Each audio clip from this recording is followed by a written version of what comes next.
The frosts have arrived and I am standing in a herbaceous border thinking, what do I do? Do I cut back? Do I not cut back? Well, there isn't really one answer that fits all. Neither is wrong.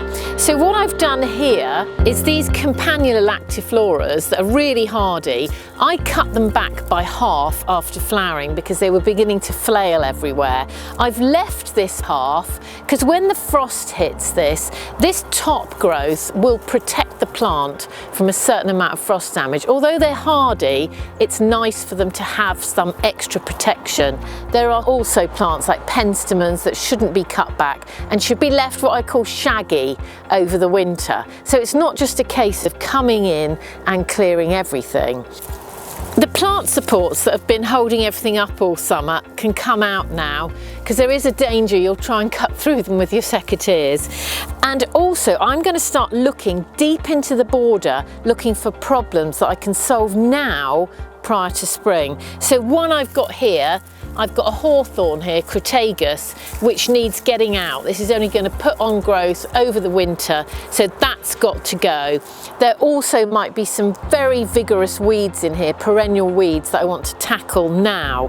But having said that, there are beautiful things. Look at this spire here, this wonderful spire of a perennial foxglove there. Why would you want to get rid of that? Stunning. So it's a case of looking for the problems, solving them now, and also removing things that actually offend your eye and you don't want to look at all winter. So take this for example, this Hemeracalis here. I don't want to look at this all winter. It's all sprawling out over the border. It's not got attractive seed heads.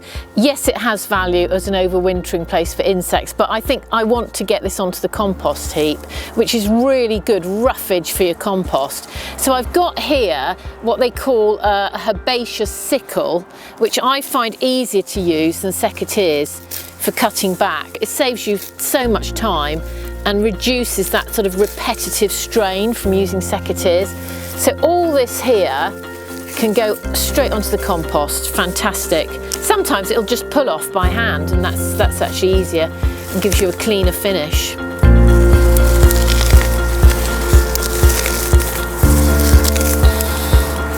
There we are. Instantly I feel as if I'm slightly more in control. So before you leap into the border to cut everything back, it's worth looking at the individual merits of each individual plant. So look at this peony, for example, behind me. It's got some gorgeous autumn colour. It's adding so much to the border and it will hold itself up really well throughout the winter, so I'm not going to touch that. And there are plants here that you imagine in a few weeks' time, when they're dusted in frost with the cobwebs across them, will look absolutely spectacular.